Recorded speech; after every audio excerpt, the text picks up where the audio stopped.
Alors, je suis en train de regarder de la psychanalyse à l'astrologie, par exemple 61, mais en réalité, réédité beaucoup plus tardivement, puisque du même auteur, on nous parle du pronostic expérimental en astrologie qui date de 73, de la revue L'Astrologue qui date de 68, et par conséquent, on voit bien que, curieusement, il y a une sorte d'anachronisme parce qu'il n'y a aucune date, aucune mention d'une autre ouvre. Bon, j'ai dit ça, c'est pas un problème. C'est pas là-dessus que je reviendrai.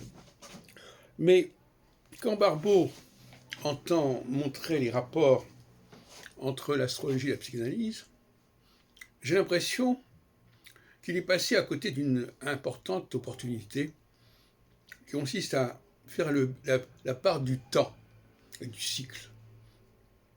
Je me trompe peut-être, mais il me semble que ce n'est pas dans cette direction qu'il est allé. Lui qui avait une expérience de la psychanalyse et qui avait d'ailleurs plus ou moins esquissé son ouvrage de 61, probablement plusieurs années auparavant, peut-être à la suite des propres expériences dans ce domaine. Parce que un des points de conflit que j'ai avec certains astrologues, c'est la question de la durée des configurations, combien de temps doit durer une configuration. Et quand on est dans le domaine de la thérapie et de la psychanalyse, on sait que ça peut prendre beaucoup de temps. Il y a un travail à mener qui peut être long. Par conséquent, on n'est pas du tout dans le ponctuel. Et à mon avis, une astrologie qui a des périodes relativement longues convient idéalement à un rapprochement avec la psychanalyse. Et non pas une astrologie ponctuelle, comme celle que propose par exemple quelqu'un comme Roger Eke. Parce qu'il y a tellement de configurations qu'on est obligé de donner à chaque configuration un temps très court, pour qu'il n'y ait pas de jaloux parmi les autres configurations. En revanche, quand on limite le nombre de configurations, le nombre de planètes, le nombre d'aspects, eh bien là on a des périodes beaucoup plus longues, qui conviennent mieux au rapprochement avec la psychanalyse. Alors moi j'ai élaboré là-dessus tout un travail que pourrait articuler aujourd'hui comme étant une alternance de connexion, reconnexion d'un côté et déconnexion ou disconnexion de l'autre.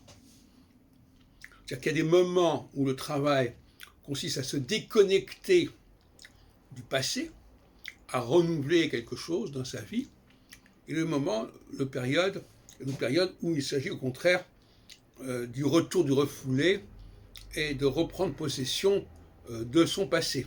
C'est ce qu'on appelle la reconnexion dans mon système.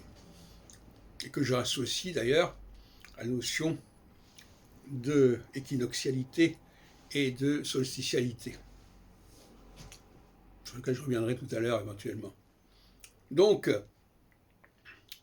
je pense que l'astrologie, sur cette base duelle, et donc avec une seule planète, passant par les temps solsticiaux et équinoxiaux, dans le cas de Saturne, pour ne pas parler du cas de Jupiter, qui est un autre sujet encore, peut tout à fait servir d'outil pour la psychanalyse, qui permet de savoir pendant quelle durée la personne sera favorable en mesure de mener un processus de connexion, et à quel moment elle sera plutôt en train de devoir faire de